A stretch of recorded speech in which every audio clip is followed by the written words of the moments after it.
चर्चा की जी।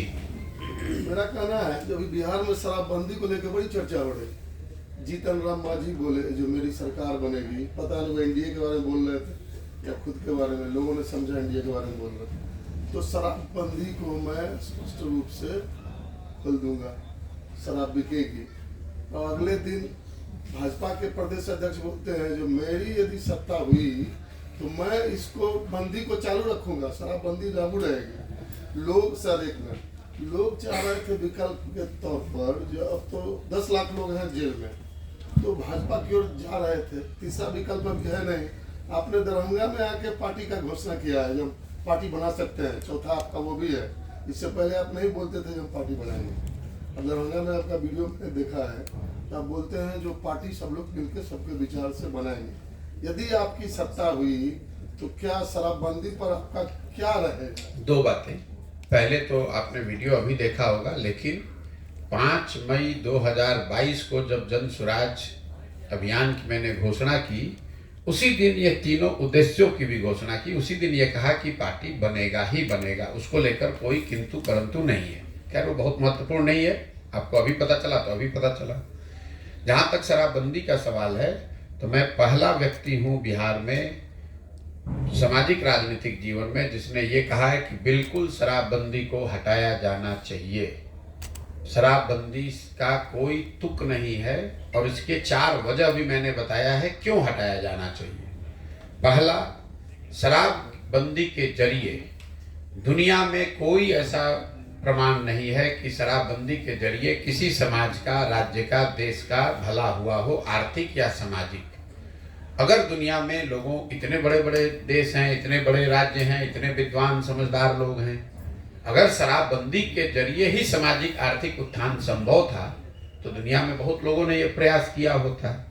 ऐसा कोई प्रमाण दुनिया में है नहीं। दूसरा, कुछ लोग ये बताते हैं कि ये गांधी जी के विचार से प्रेरित है, इसलिए शराबबंदी लागू किया गया है। कम से कम नीतीश कुमार या उनके चाटुकार नेताओं, अफसरों का ये दावा है। तो मैं ये इस बात को भी लेकर मैं पहले दिन से कह रहा हूँ कि जो भी गांधी को पढ़ने समझने का दावा करता है, उनको ये खुली चुनौती है कि मुझे गांधी जी का वो वाक्य लिखा हुआ या बोला हुआ दिखा दें जहाँ गांधी जी ने ये कहा है कि शराबबंदी कानून के शराबबंदी करने के लिए कानून बनाया जाए। गांधी जी ने शराबबंदी की बात नहीं कही है, उन्होंने शराबबंदी को सामाजिक प्रयास के तौर पर बताया है कि शराब पीना बुरी बात है, शराब न पिए लोग, इसके लिए सामाजिक स्तर पर प्रयास होना चाहिए। उन्होंने ये नहीं कहा कि देश में कानून बनाकर शराब पीने वाले को जेल में डाल दिया जाए, इस काम को अवैध घोषित कर दिया जाए। इसका उदाहरण एक आप ऐसे समझिए, गांधी जी ने कहा कि वेजिटेरियन होना, शाकाहारी होना अच्छी बात है, और कोई आकर ये कानून बना दे कि जो भी शाकाहारी नहीं है उस सबको जेल में डाल दिया जाएगा। ये तो गांधी जी ने कहा है, गांधी जी ने ये नहीं कहा है। उन्होंने इसको एक सामाजिक वर्चू के तौर पर बताया है कि शराब नहीं पीना चाहिए और उसके लिए समाज को प्रयास करना चाहिए। उन्होंने ये नहीं कहा है कि सरकार शराबबंदी के खिलाफ कानून बना दे। तो अगर, और ये मैंने चुनौती दी हुई है खुली, कि अगर किसी के पास गांधी जी का ये कहा हुआ नीतीश कुमार ये दिखा दें तो मैं उनकी बात को मान लूंगा। तीसरी बात, ये शराबबंदी बिहार में लागू है कहाँ? अगर मान लीजिए 1 मिनट को बहस के लिए कि शराबबंदी का कुछ फायदा है भी, तो लागू होगा तब तो फायदा होगा, लागू तो है नहीं। शराबबंदी के नाम पर बिहार में शराब की दुकानें बंद हो गई और होम डिलीवरी चालू हो गया। तो ये तो आप देखते हैं पूरी दुनिया में बहुत सारे सामान आप ऑनलाइन खरीदते हैं, अमेजोन से, फ्लिपकार्ट से, दुकान पर जाने की जरूरत नहीं है। तो ये तो नीतीश कुमार का ऑनलाइन शॉपिंग मॉडल है जिसमें शराब की दुकान बंद है और होम डिलीवरी चालू है। चौथा इसका जो कुप्रभाव है, आर्थिक कुप्रभाव ये है कि बिहार जैसे गरीब राज्य का हर साल 15 से 20 हजार करोड़ का राजस्व का नुकसान हो रहा है। और ये पैसा जा कहाँ रहा है? ये पैसा जा रहा है शराब माफिया के पास, सरकार में जो बैठे हुए भ्रष्ट अधिकारी हैं उनके पास। और इसका सामाजिक जो पहलू है, जिन महिलाओं के एम्पावरमेंट के नाम पर इसको लागू किया गया है, एक पहलू वो बताया जाता है, तो सबसे ज़्यादा इससे प्रताड़ित भी महिलाएं ही हैं। आपने जो कहा 10 लाख लोग जेल में नहीं है, जब से शराबबंदी लागू की गई है तो बिहार में 6,37,000 से ज़्यादा शराबबंदी से जुड़े हुए केस रजिस्टर किए गए हैं। उसमें से करीब 1.25 केस, 1,25,000 के आसपास केस अभी भी थानों में, न्यायालयों में लंबित है। और ज़्यादातर ये लोग वो हैं जो समाज में गरीब हैं, वंचित हैं, पिछड़े हैं, क्योंकि उनके पास साधन है नहीं। जब ये केस हो जाता है और लोग जेल में होते हैं या थाने कोर्ट कचहरी में दौड़ते हैं, तो सबसे ज़्यादा प्रताड़ित महिलाएं होती हैं, क्योंकि पुरुष तो पकड़ लिया गया। और जिस महिला के एम्पावरमेंट के नाम पर आपने एक कानून लागू किया, अब उसी को थाने में जाके दौड़ना पड़ता है, वकील के सामने दौड़ना पड़ता है, अपना गाना, जेवर, पैसा जो है उसको बेचकर काम करना पड़ता है। इन चारों पहलुओं को मैंने विस्तृत तौर पर पहले भी समझाया है और इसी आधार पर मैं शराबबंदी के बिल्कुल खिलाफ में हूँ। जहाँ तक आपने भाजपा की बात कही, तो सम्राट चौधरी जैसे लोगों का तो बोलने का कोई मतलब है नहीं। अभी तो कल तक जब ये सरकार में थे नीतीश कुमार के साथ, तभी 1 साल पहले तक सरकार चला रहे थे, तब तो खुद ही शराबबंदी लागू करने के पक्ष में थे। अगर आज विरोध कर रहे हैं या पक्ष में कर रहे हैं, उनके बोलने का मतलब क्या है? तेजस्वी यादव 1 साल पहले तक उनको शराब माफिया दिख रहा था और आज उनको शराबबंदी में फायदा दिख रहा है। जीतन राम मांझी के लड़के अभी मंत्री थे, तब उनको शराबबंदी नहीं दिख रहा था। जब अब सरकार आएगा तब बदलेंगे। उनका लड़का था ना अभी मंत्री, अभी कल मंत्री बनेगा तो शराबबंदी से उनको फायदा दिखने लगेगा। धन्यवाद। सर, एक सवाल है कि अक्षरा सिंह ने जब जन सुराज ज्वाइन किए तो फिर अचानक से वो गायब हो गए और उनको आपने क्या जिम्मेवारी दी है जो अभी तक अपने सोशल मीडिया पे भी अपडेट नहीं किया? मेरे भाई कब ज्वाइन की और कब ज्वाइन करने और गायब होने को अभी 5 दिन पहले उन्होंने जनसुराज परिवार का हिस्सा बनना तय किया है। तो कहाँ गायब हो गई हमको तो नहीं मालूम है। सोशल मीडिया पर अपडेट किया कि नहीं किया, वो तो प्रेस के सामने 100 प्रेस वालों के सामने बैठकर उन्होंने बाजाबता बयान दिया, आपके प्रश्न लिए, प्रश्नों के जवाब दिए कि हम क्यों जनसुराज से जुड़ रहे हैं, क्या करने वाले हैं, क्यों हम दूसरे दलों के साथ नहीं हैं। इसके बावजूद अगर आपको वो गायब लग रही है, भाई कितने लोग जुड़े हुए हैं। कोई खेतीहर है तो अपना खेती करना छोड़ देगा। आप स्टूडेंट हैं, आप जनसुराज से जुड़िएगा तो आप परीक्षा देने नहीं जाइएगा, पढ़ाई नहीं कीजिएगा। हायाघाट का सबसे बड़ा मुद्दा है अशोक पेपर मिल। आपने कल पदयात्रा की है, अशोक पेपर मिल को किस तरह देख रहे हैं? क्योंकि मजदूर जो यहाँ काम कर रहे थे उनको अभी तक पेमेंट नहीं दिया गया। देखिए, हायाघाट की सबसे बड़ी समस्या पेपर मिल है, ऐसा नेता और पत्रकार बताते हैं। ऐसी बात नहीं है। यहाँ का सड़क भी उतना ही बड़ा मुद्दा है, यहाँ विद्यालयों में कोई पढ़ाई नहीं हो रही, वो भी इतना बड़ा मुद्दा है। बिहार के नज़रिए से जो मैं अभी देख कर आ रहा हूँ पिछले 15 महीनों से, सबसे बड़ा मुद्दा बेरोजगारी और पलायन है। और उसी से जुड़ा हुआ आपका ये फैक्ट्री का मामला भी है। बिहार में सबसे बड़ी समस्या बेरोजगारी, पलायन है। और इसके लिए आपको पदयात्रा करने की जरूरत नहीं है। लोगों को मालूम है कि यहाँ बहुत ज़्यादा बेरोजगारी है, लोगों का पलायन है। लेकिन जब आप पदयात्रा करते हैं तो पलायन के विभिन्न सामाजिक आर्थिक पहलुओं की, उसके विकरालता की समझ आपको बनती है। हम लोगों को ज़्यादातर ऐसा लगता है, ज़्यादातर लोगों को, कि पलायन जो है वो गरीबों का मामला है या फैक्ट्री बंद होने का मामला है, कि फैक्ट्री बंद हो गई है इसलिए लोगों को बेरोजगारी है। ऐसी बात नहीं है। गरीब आदमी का जो बच्चा है वो तो मजदूरी करने के लिए बाहर जा ही रहा, लेकिन सच्चाई यह है कि जो बिहार में समृद्ध लोग हैं उनके बच्चे भी पढ़ाई या नौकरी के लिए उनको भी पलायन करना है। पलायन सिर्फ गरीबों का मुद्दा नहीं है। इसी तरह बेरोजगारी सिर्फ एक फैक्ट्री का मामला नहीं है। यहाँ ज्यादातर लोग बेरोजगार हैं। एक फैक्ट्री लगे या 2 फैक्ट्री लग जाए। अगर ऐसा तो नहीं है कि अशोक पेपर मिल जब चल रहा था तब यहाँ बेरोजगारी नहीं थी, तब लोग यहाँ से पलायन नहीं करते थे। फैक्ट्रियाँ तो तमाम यहाँ बंद हैं, कोई आप ही के यहाँ नहीं बंद है, हर जिले में बंद है। जो भी फैक्ट्री चल रही थी, चाहे चीनी मिल हो चाहे पेपर मिल हो, वो सब बंद है। क्योंकि सरकार की प्राथमिकता में शिक्षा रोजगार है ही नहीं। सरकार को तो सरकारी नौकरी और उससे जुड़ा हुआ आरक्षण, यही सबसे बड़ा मामला दिखता है। आपको हमको एक आंकड़ा याद रखना चाहिए कि बिहार में कुल 1.57% मतलब 1.5% आबादी ही सरकारी नौकरी में है। चपरासी से लेकर संविदा पर काम करने वालों से लेकर चीफ सेक्रेटरी, मुख्य सचिव तक सारे लोग जो सरकारी व्यवस्था में काम करते हैं वो 1.5% लोग हैं। 98.5% आदमी तो सरकारी नौकरी में है ही नहीं, लेकिन वो 1.5% के लिए ही पूरे समाज को बांट के लड़ाकर हर आदमी उसी 1.5% में जगह पाने के लिए लड़ रहा है। लड़के तैयारी कर रहे हैं, जातियां संघर्ष कर रही हैं आरक्षण के लिए, गरीब आदमी उसमें मारामारी कर रहा है, पैसे वाला पैसा देकर उसी में घुसना चाहता है। लेकिन अगर आप ये मानिए कि जब 1.5% ही टोटल है, एक ही रोटी है, खाने वाले 10 हैं, तो 9 आदमी को तो भूखे रहना ही रहना है।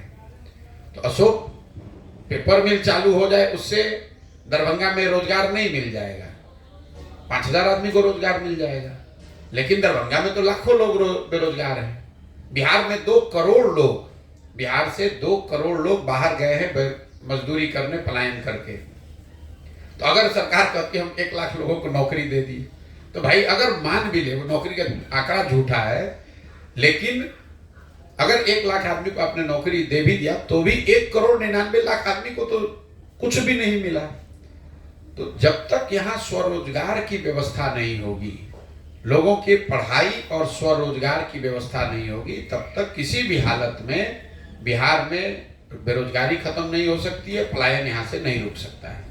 सर एक सवाल था, जो कांग्रेस नेता रेवंत रेड्डी तेलंगाना के सीएम बने नहीं और उन्होंने बिहार के डीएनए को घटिया बताया है, इस पे विवादित बयान पर क्या कहना चाहेंगे? देखिए, जब आपकी हमारी ये दुर्दशा है कि हम लोग के बच्चों को मजबूरी में बाहर जाकर नौकरी करनी पड़ती है, मजदूरी करनी पड़ती है, धक्के खाने पड़ते हैं, तो जहां आप जाएंगे वहां के लोग आपकी इज्जत तो करेंगे नहीं। उन्होंने क्या कहा, कल किसी डीएमके के सांसद ने कुछ उत्तर भारतीयों के लिए कह दिया, ये बात तो बिल्कुल गलत है, नहीं कहना चाहिए। लेकिन अगर आप गरीब हैं तो समाज आपको धनी तो बताएगा नहीं, अगर आप अनपढ़ हैं तो आपको विद्वान तो कोई कहेगा नहीं। ये सही बात है कि कोई अगर पढ़ा लिखा नहीं है तो उसको मूर्ख कहना अच्छी बात नहीं है, लेकिन मूर्ख आदमी को कोई विद्वान तो नहीं कह सकता है। हमारे आपके भाई बंधु बाल बच्चे अगर वहां जाकर नौकरी मजदूरी कर रहे हैं तो कहीं ना कहीं तो लोग आप पर, हम पर हंसेंगे ही। तो अपनी कमी, उन्होंने कहा, उसका पूरी तरीके से उसका क्रिटिसिज्म होना चाहिए, लेकिन साथ साथ में हमको आपको अपना भी अवलोकन करना चाहिए कि अगर हम लोग अपने बच्चों को यही पढ़ा पाते, उनको यही रोजगार मिलता, तो कोई रेवंत रेड्डी की कहाँ हिम्मत पड़ती कि वो आकर यहाँ कुछ कर पाए। और जहां तक रेवंत रेड्डी का सवाल है, बिहार के लोगों की बुद्धिमत्ता का सवाल है, तो रेवंत रेड्डी के सर्टिफिकेट की क्या जरूरत है? उनके जो आका के आका होंगे वो भी बिहार के लड़कों से ही, हम ही से सलाह ले रहे हैं। तो बिहार की विद्वता की बात नहीं है, बात यह है कि हम लोग के ज्यादातर बच्चे जो है वो पढ़ाई के अभाव में, शिक्षा के अभाव में, रोजगार के अभाव में उन जगहों पर जाकर मजबूरी में काम कर रहे हैं। इसलिए लोग इस तरह की टीका टिप्पणी करते हैं, आपसे अभद्रता करते हैं, आपको गाली देते हैं, मारपीट करते हैं। और ये तब तक नहीं रुकेगा जब तक कि बिहार में व्यवस्था को सुधारा नहीं जाए। आप रेवंत रेड्डी को मना कीजिएगा, कोई तमिलनाडु में कह देगा, तमिलनाडु को मना कीजिएगा, कोई पंजाब में कह देगा। और मीडिया में तो जब बड़े नेता बोलते हैं तो बात आती है, जमीन पर जब आप गए होंगे बिहार से बाहर तो हर जगह लोग कहता है। आप कहीं काम कर रहे हैं तो भी कहता है बिहारी, कहीं रेलवे स्टेशन पर जाइएगा वहां पर भी आपको गाली पड़ती है। लेकिन सबसे दिक्कत, दुख की बात यह है कि इतनी गाली सुनकर, इतना बेइज्जत होने के बाद भी बिहार के लोग सुधरने को नहीं तैयार है। तो कैसे नहीं कोई गाली देगा भाई? अगर आप पढ़े लिखे नहीं है तो कोई आपको यही तो कहेगा कि आप मूर्ख हैं। तो ये आपकी भी तो जिम्मेवारी है कि आप उसको बताइए कि आप मूर्ख नहीं हैं, आप पढ़े लिखे हैं, आप अपने बच्चों को पढ़ाइए। आपकी पदयात्रा 12 जिले से होकर आई है दरभंगा। हाया घाट की कल आपने पदयात्रा किया हनुमान नगर होते हुए। यहाँ एक सड़क आपने देखा होगा जो सोहरा से निकलकर मिर्ज़ापुर को जोड़ती है। कमीशन का भेंट चल रहा है, वो 40% की बात किया जा रहा है, कहीं कमीशन 30%, कहीं 35%। यह करप्शन को कैसे रोका जाएगा? देखिए, मैं आपको बता रहा हूँ, जिस सड़क की आप बात कर रहे हैं, कल हम उस पर आए हैं। लोगों ने बताया है कि जो वहाँ ठेकेदार था उससे 40% लोकल स्थानीय विधायक, लोगों का कहना है कि स्थानीय विधायक ने उनसे पैसा मांगा ठेकेदार से, ठेकेदार छोड़ छाड़ के भाग गया और सड़क की हालत जो है वो तो दिख ही रही है। मैं जब से दरभंगा आया हूं, अभी मैं दरभंगा के स्थिति पे बहुत टीका टिप्पणी नहीं करना चाहता हूं क्योंकि अभी तो पदयात्रा 1 महीना यहाँ चलनी है, लेकिन जिन प्रखंडों से मैं होकर आ रहा हूं, हर प्रखंड में सड़क की स्थिति दरभंगा में मुझे लग रहा है कि शिवहर और कुछ सिवान के हिस्सों को अगर छोड़ दें तो सबसे ज्यादा खराब है अभी तक। मैं इस पर एकदम पूरे विश्वास से बात तब कह पाऊंगा जब पूरा दरभंगा में घूम लूं, लेकिन सड़कों की अभी तक बदहाली जो मुझे दिखी है पिछले 4-5 प्रखंडों में जहां हम गए हैं, वो मधुबनी के मुकाबले, मुजफ्फरपुर के मुकाबले, समस्तीपुर के मुकाबले ज्यादा खराब है, इतना मैं कह सकता हूं। आपने कहा भ्रष्टाचार कैसे रुकेगा? भ्रष्टाचार कैसे रुकेगा, इसके लिए हम उन लोगों में से नहीं है कि खड़ा होकर कहेगा हम आएंगे तो भ्रष्टाचार रोक देंगे। भ्रष्टाचार रोकने के लिए दुनिया भर में, पूरे दुनिया में अगर आप देखेंगे कि भ्रष्टाचार किन देशों में सबसे कम है और उन देशों ने भ्रष्टाचार को कैसे रोका है। दुनिया में सबसे ईमानदार समझे जाने वाले जो देश हैं वो हैं Scandinavian countries, Norway, Sweden, Denmark, वहां पर सबसे कम भ्रष्टाचार है। उन देशों में भ्रष्टाचार को कैसे रोका गया? उन्होंने 4 चीज किए। पहला, ईमानदार जनप्रतिनिधियों का चुनाव होना चाहिए। अगर आप गलत आदमी को चुनेंगे, आप चोर को, बदमाश को, डकैत को, ठेकेदार को अगर आप चुन कर लाएंगे तो स्वाभाविक तौर पर वो चोरी तो करेगा ही करेगा। अच्छे जनप्रतिनिधियों का चुनाव। दूसरा, सत्ता और संसाधन का विकेंद्रीकरण। बिहार में अभी जो व्यवस्था है, ये पूरी बिहार की शासन व्यवस्था को 2 नेता, नीतीश कुमार, तेजस्वी यादव और उनके 5 अफसर चला रहे हैं। सत्ता और संसाधन दोनों का इतना केंद्रीकरण कर दिया गया है कि 5 ही आदमी पटना से बैठ के निर्णय लेता है कि किसको कौन योजना बननी है, कौन योजना रुकनी है, कहाँ पैसा जाना है, कहाँ पैसा नहीं जाना है। इसीलिए आप हर जगह सुनते हैं भैया बिहार में बड़ा अफसरशाही है। तो पहला, ईमानदार जनप्रतिनिधियों का चुनाव। दूसरा, सत्ता और संसाधन का विकेंद्रीकरण। तीसरा, जन भागीदारी। लोगों को जिस सड़क की आप बात कर रहे हैं, लोगों को अगर ये जानकारी हो कि भाई इतना पैसा आया है, इतना पैसा इस ठेकेदार को दिया गया है और इस चीज को इस तरीके से, बेहतर तरीके से इतने दिन में सड़क को बनाया जाना है। जनता की भागीदारी है ही नहीं। जनता को ये मालूम ही नहीं है कि उनका अधिकार क्या है, उनके लिए कौन सी योजना चल रही है, उनको क्या उससे लाभ मिलना चाहिए, नहीं मिलना चाहिए। और चौथा, बड़े पैमाने पर तकनीक का, टेक्नोलॉजी का प्रयोग। जैसे बिहार में, मैं आपको एक उदाहरण से समझाता हूँ। यहाँ पर नल जल योजना में हुए भ्रष्टाचार की चर्चा घर घर में है, हर आदमी बात कर रहा है। नल जल योजना को बनाते समय जो ये कितना हजारों करोड़ रुपए खर्च किए गए, अगर योजना को बनाते समय उसमें एक टेक्नोलॉजी का प्रयोग किया गया होता, स्मार्ट मीटर लगा दिया गया होता, तो पटना से बैठकर आप ये देख पाते कि कब मोटर ऑन हुआ, कितना पानी डिस्चार्ज हुआ, कितना पानी लोगों को मिला और कितना पानी बर्बाद हुआ। अगर आपने उस तकनीक का उपयोग किया होता तो आपको गांव-गांव में पूछने की जरूरत नहीं थी कि योजना चल रही है कि नहीं। पटना में बैठा हुआ एक कंट्रोल रूम बता सकता था कि आज कितने नल जल योजना में सुबह में 8 बजे मोटर चालू हुआ, कितने जगह मोटर चालू नहीं हुआ, कितने जगह पानी कितना डिस्चार्ज हुआ। इन 4 चीजों के समावेश से भ्रष्टाचार पर बहुत बड़े पैमाने पर अंकुश लगाया जाए। खत्म नहीं होगा, खत्म बिल्कुल नहीं हो सकता है, ये आप मान लीजिए। ये जो कहता है वो झूठ बोलता है। लेकिन इन 4 चीज को अगर किया जाए, जनता ईमानदार जनप्रतिनिधियों का चुनाव करे, जो लोग सत्ता में आए वो सत्ता और संसाधन का विकेंद्रीकरण करें, बड़े पैमाने पर जनता को सरकार के निर्णयों में, योजनाओं के बनाने और क्रियान्वयन में शामिल किया जाए और तकनीक का उपयोग हर स्तर पर किया जाए, तो बिहार में भ्रष्टाचार को कम किया जा सकता है। दुर्भाग्य ऐसा है सर कि जहाँ भी योजना होता है वहाँ पे बोर्ड भी नहीं लगाया जाता है। भैया यही तो आपको जन भागीदारी की बात वही तो बता रहे, जब लोगों को पता ही नहीं है कि सड़क इस जगह से इस जगह के लिए इतना रुपया सैंक्शन हुआ, ये इसका ठेकेदार है और इनको इतने दिन में पूरा करना है, इसके मेंटेनेंस की जिम्मेवारी इनको 3 वर्ष की है। ये जानकारी लोगों को होगी तब तो उसमें कोई 2 आदमी जाकर पूछेगा।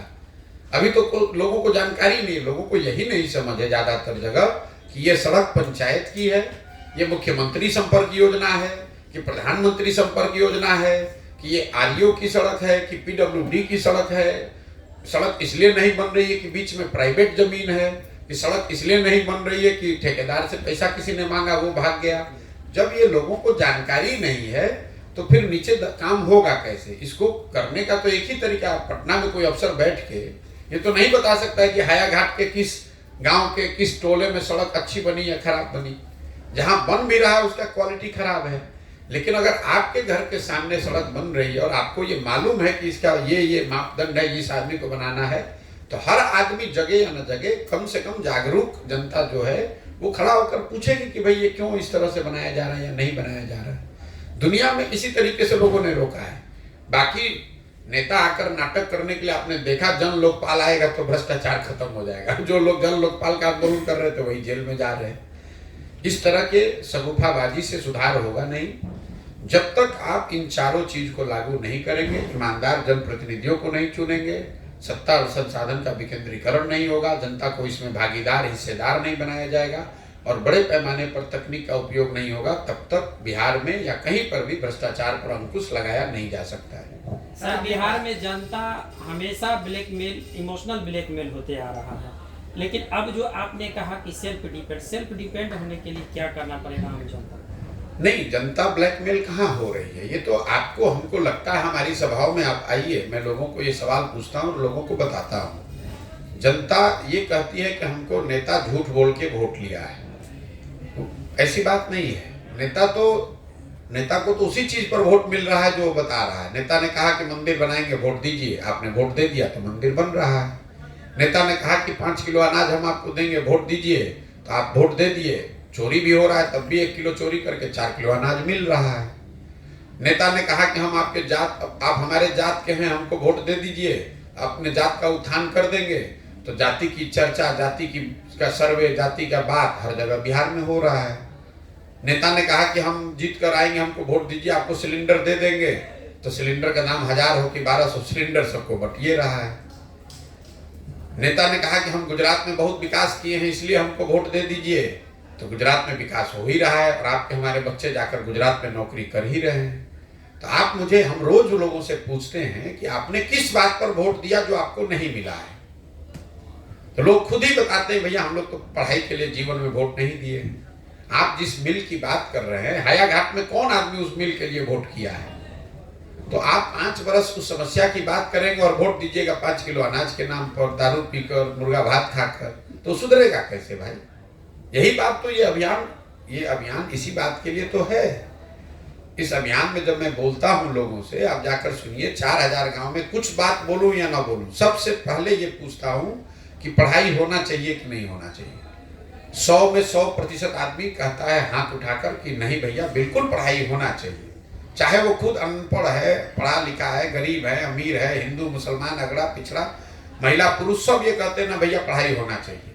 फिर मैं दूसरा सवाल पूछता हूँ कि अपने अपने बच्चों के सर पे हाथ रख के बोलो कि आप में से किसने जीवन में पढ़ाई के लिए वोट दिया है। 4000 से ज्यादा गांव में आज तक एक आदमी भी नहीं कहा कि ना भैया वोट हमने दिया है पढ़ाई के लिए। और लोग झूठ नहीं बोलते, लोग बोलते हैं भैया नहीं दिए, तो हम उनको बताते हैं कि नहीं दिए हो, इसीलिए ये दुर्दशा है। वोट दिए हो मंदिर के लिए तो मंदिर बनेगा, वोट दोगे 5 किलो अनाज के लिए तो अनाज मिलेगा।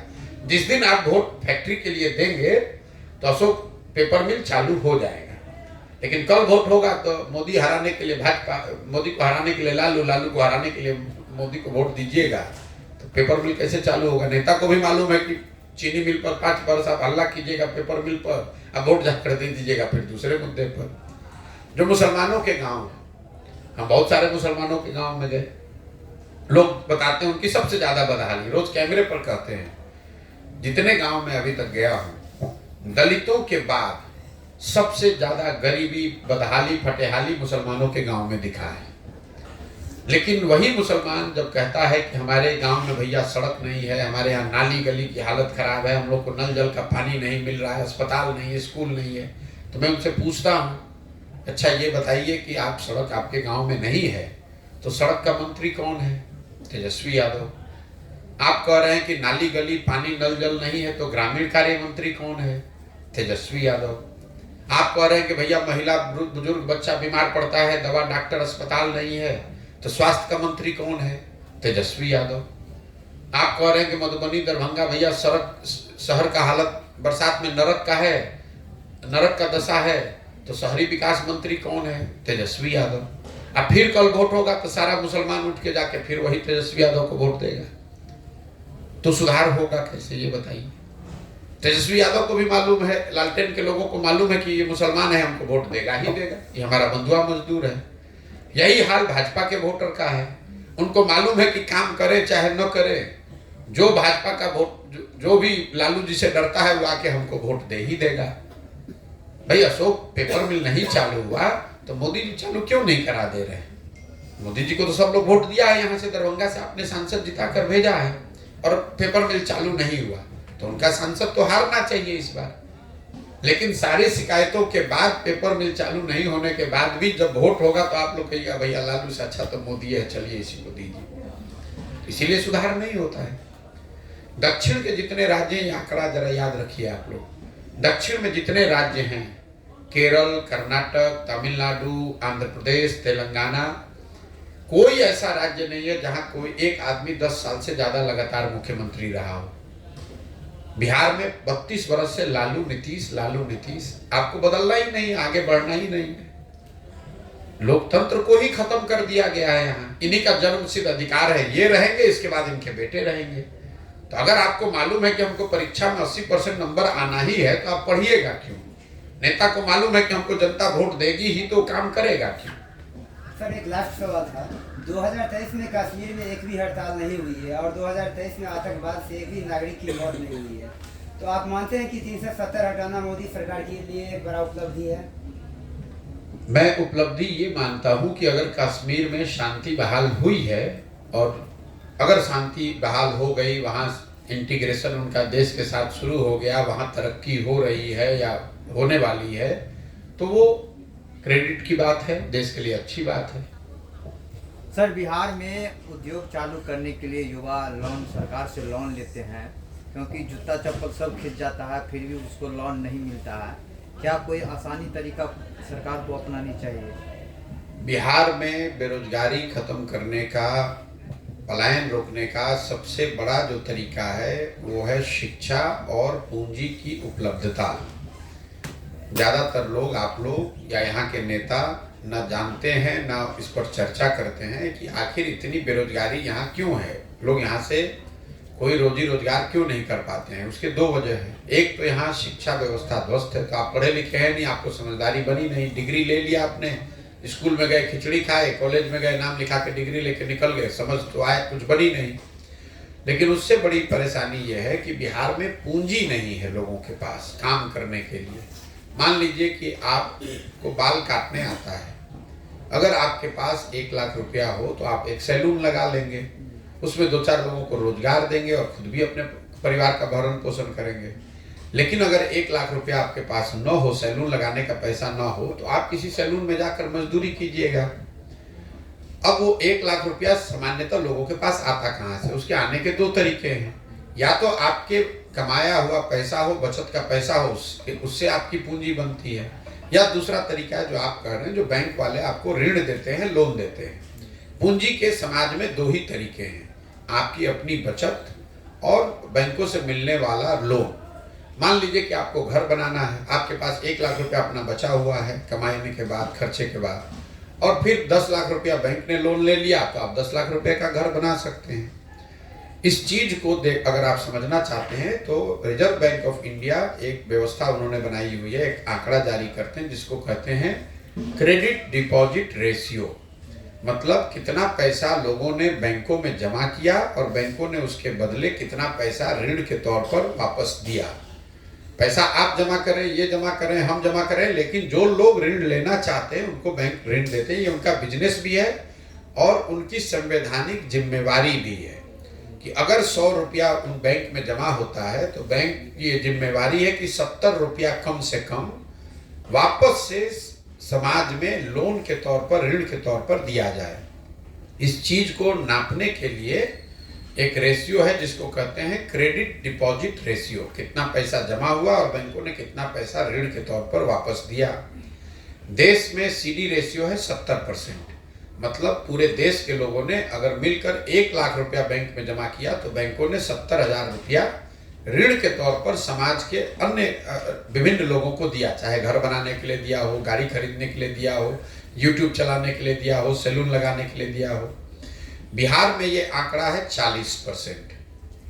जब 1990 में लालू जी मुख्यमंत्री बने तो सीडी रेशियो था 40%। 15 साल के लालू जी के जंगल राज की वजह से ये सीडी रेशियो घटते घटते हो गया 28%। फिर नीतीश कुमार के सुशासन के दौर में, उनके अपने शब्द में जो उन्होंने सुशासन किया है, वो 18 साल के बाद ये पिछले साल बढ़कर अभी तक हुआ 40%। अब इसका असर क्या होता है वो समझिए। पिछले साल, अभी आपने कहा कि यहाँ चीनी पेपर मिल नहीं चल रहा है, पिछले वर्ष बिहार की गरीब जनता ने बैंकों में जमा किया 4,61,000 करोड़ रुपया। इसको याद रखिए, पिछले साल बिहार के लोगों ने यहाँ के बैंकों में जमा किया 4,61,000 करोड़ रुपया, 4,21,000 करोड़ रुपया। 40% सीडी रेशियो का मतलब है कि लोगों को लोन मिला 1,61,000 करोड़ रुपया का। बाकी पैसा कहाँ गया? 2,80,000 करोड़।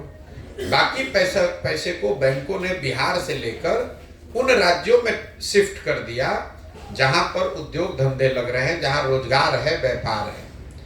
आंध्र प्रदेश में, तेलंगाना में, महाराष्ट्र में, गुजरात में, तमिलनाडु में, केरल में सीडी रेशियो है 90 या उससे ज्यादा। मतलब अगर आप आंध्र प्रदेश में बैंक में जाइएगा, वहां 100 रुपया आंध्रा के लोगों ने जमा किया तो बैंकों ने 100 रुपया से ज्यादा ऋण दिया। इसका असर क्या हुआ? 1990 से लेकर पिछले वित्तीय वर्ष तक बिहार से खाली लोग नहीं गए, पढ़े लिखे लोग, खाली यहाँ से बुद्धि का पलायन नहीं हुआ। 26,20,000 करोड़ रुपया बैंकों ने बिहार के लोगों का दूसरे राज्य में भेज दिया।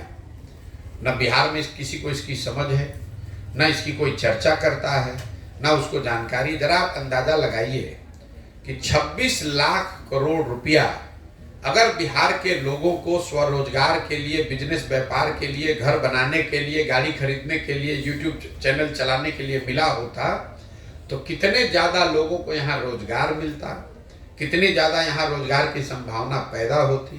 लेकिन यहाँ तो किसी को इसकी चर्चा करनी नहीं है। यहाँ तो यही बात करना है कि आपको 400 रुपया पेंशन देते हैं, आप वोट हमको देते रहिए। तो जब लोगों को आपने अगर इतने दिन से आप पत्रकारिता कर रहे हैं, अगली बार जब वित्त मंत्री से मिलिएगा, दूसरे नेताओं की तो बातें छोड़िए, जो फिनांस मिनिस्टर है यहाँ, उसको बुलाकर जरा पूछिए कि भैया सीडी रेशियो होता क्या है और कितना पैसा बिहार से ट्रांसफर हो रहा है, ये तो बताइए। इसको रोकने के लिए आप क्या कर रहे हैं? और ऐसा नहीं है कि बैंकों की कोई स्वतंत्रता है कि वो जितना चाहे पैसा रखें और बाहर भेज दें। एक कमिटी है जिसके चेयरमैन राज्य के मुख्यमंत्री होते हैं, उसमें सारे बैंक के पदाधिकारियों को बैठना होता है और मुख्यमंत्री ये रिव्यू करते हैं कि जो पैसा यहाँ जमा हो रहा है वो पैसा यहाँ लोगों को ऋण के तौर पर मिल रहा है कि नहीं मिल रहा है। लेकिन नीतीश कुमार के बात को जैसे अफसर नहीं सुन रहा है, वैसे बैंक वाला भी नहीं सुन रहा है। जैसे उनकी बात को शिक्षक और टीचर नहीं, डॉक्टर नहीं सुन रहा है, वैसे बैंक वाला भी नहीं सुन रहा है। और लोगों को इसकी चिंता भी नहीं है। अगर यहाँ पर लोगों को शिक्षा थोड़ी सुधार दी जाए और लोगों को ये पूंजी उपलब्ध करा दिया जाए तो गांव-गांव में बिहार के बच्चों में वो समझ और वो ताकत है, वो अपने लिए रोजगार का अवसर पैदा कर सकते हैं, बिजनेस व्यापार कर सकते हैं। जब तक वो नहीं होगा, बिहार से गरीबी और बेरोजगारी खत्म होने वाली नहीं है। शिक्षा और पूंजी, यही दो चीज चाहिए। मेहनत करने के लिए तो लोग 10 घंटा यहाँ मेहनत कर ही रहे हैं। तो पलायन जो है वो सिर्फ लोगों का पलायन नहीं है, श्रम का पलायन नहीं है। यहाँ पलायन को अगर आपको समझना है, पलायन श्रम का है, पलायन बुद्धि का है और पलायन पैसे का है। ये तीनों चीज यहाँ से जा रहा है। तो अगर महाराष्ट्र में कोई फैक्ट्री लगी हुई है जहाँ मोटरसाइकिल बनता है, तो उस फैक्ट्री को जो लोन मिला हुआ है उसमें भी बिहार के लोगों का पैसा लगा हुआ है। वो फैक्ट्री में जो मोटरसाइकिल बन रही है उसमें मजदूर और इंजीनियर जो काम कर रहा है वो भी बिहार का लड़का है। और वहाँ जब मोटरसाइकिल बन जाता है तो उसको लाकर जहाँ बेच रहा है वो भी बिहार है। तो आज़ादी से पहले क्या होता था, आप यहाँ कपास का खेती करते थे, अंग्रेज यहाँ से कपास उठाकर ले जाता था इंग्लैंड में, वहाँ उसको कपड़ा बनाता था, लाकर फिर आप ही को बेचता था। वही हाल बिहार का है। हम लोग का पैसा भी जा रहा है, लोग भी जा रहे हैं, पढ़े लिखे लोग भी जा रहे हैं और वहाँ जब सामान बन गया, सीमेंट बन गया, खाद बन गया, मोटरसाइकिल बन गया, तो लाकर बिहार में बेचा भी जा रहा है, तो उससे आपको लाभ तो होगा नहीं। ठीक है भैया, बहुत बहुत धन्यवाद। एक मिनट सर, एक मिनट।